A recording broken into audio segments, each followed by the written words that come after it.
Almost everyone goes shopping, but our success in buying the products that make our lives better depends a lot on the salesperson helping us. The better a salesperson understands a customer's problem, the more likely the result is a purchase and satisfied customer. This is the first in the series of sales training vodcasts designed to help you understand the buyer's decision process so that you can become a better salesperson.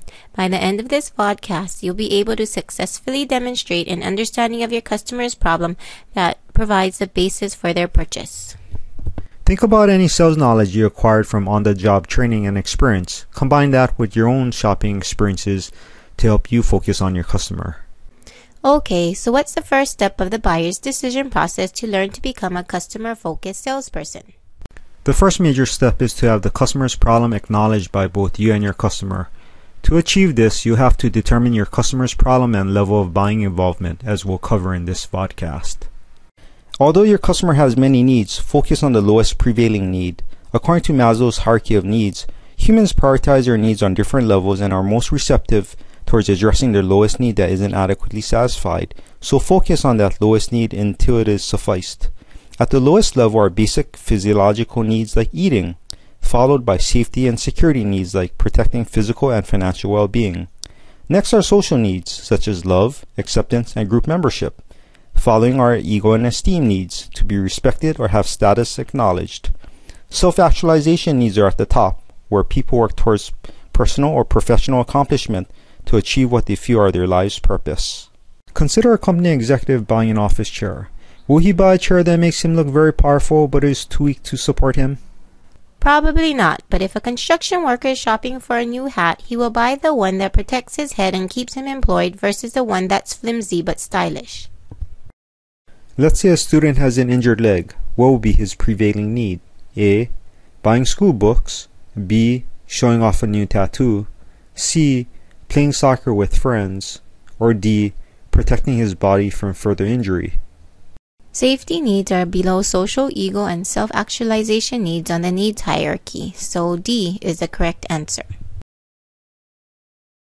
Besides identifying your customer's prevailing need, try and get a clear idea of the customer's ideal situation for fulfilling that need via the product category considered.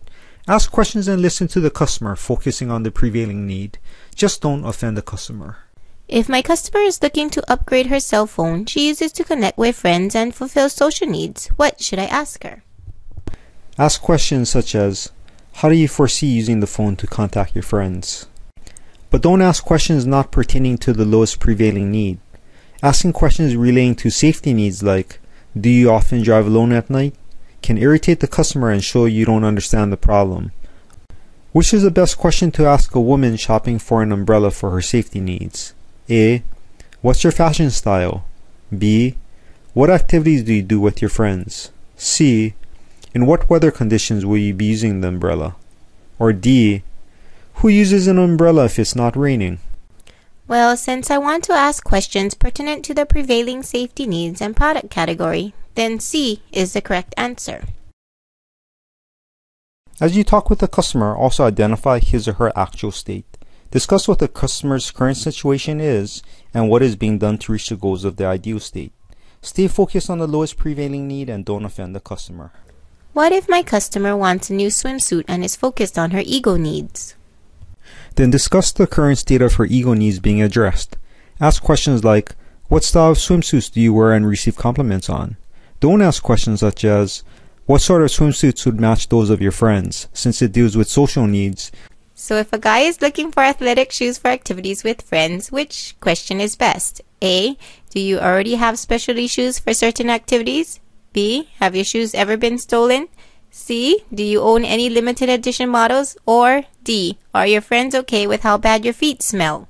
Since you're trying to determine the customer's current state of addressing his prevailing social needs, then A is the correct answer.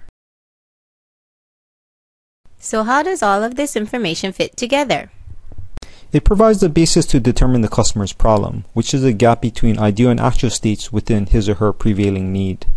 Say a student is proud to be on the university's football team and wants others to recognize that status. His classmates don't know he plays football because he dresses just like them. So is the problem to help him fit in with his fellow students? No, that's his actual state. The problem is helping him show that he's Not just another supporter of the team, but an actual player. A problem of ego needs, not social needs. Let's say a guy wants to be sure he can stay awake to drive home safely from work. He doesn't know he's too tired until he's already driving. What's his problem for you to solve? A. Lack of sleep. B. Getting home safely. C. Gulp a caffeinated drink before leaving work. Or D. An energy boost that isn't available in his car. If we're looking at the gap between actual and ideal states, then D is the correct answer. So as a salesperson, should I be going through this process each and every time?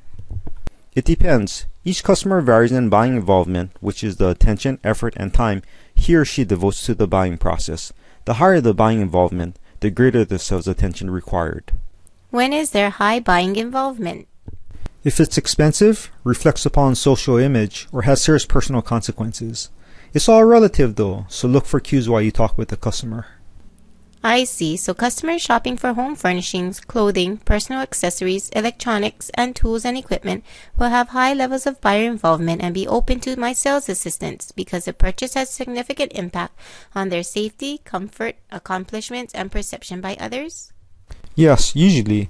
But even if it seems like a high involvement situation, if it's a repeat purchase, the customer knows what to buy and thinks little of the purchase anymore. Low involvement buying is grabbing or shopping the customer needs little help with. Can you tell me which customer likely has the highest level of buying involvement? A. A carpenter buying a box of nails. B. A man buying a soccer ball for his child. C. A bus company mechanic replacing tires of a bus. Or D. A graphic artist buying a new computer monitor. If I eliminate the grab-and-go purchases for having low buying involvement, then I'd say it's D. The rest seem like reoccurring purchases or don't impact safety, comfort, accomplishments, or perception by others. Before presenting products, demonstrate your understanding of the customer's problem and adjust your efforts to the level of buying involvement. Show or confirm your understanding. Be clear and give the customer the chance to confirm or correct you. Don't just say, I know exactly what you're looking for. Say something like, let's find ways so people know you're from Hawaii when you're away at school. So after talking with a woman about a car seat for her newborn third child, should you say, A. You've done this twice before, aisle 5 has what you need. B. So you own a carrier to keep baby safe in the van and stroller? C. I know which seat you need. Or D. Say nothing and start showing car seats. If I want to show my understanding and give the customer a chance to provide confirmation or clarification, then B is correct. In this first vodcast, you learned how to demonstrate your understanding of the customer's problem, which included determining his or her problem and buying involvement level. Practice this process as you interact with your customers and you will be amazed with how many more sales you will complete and customers you will make happy.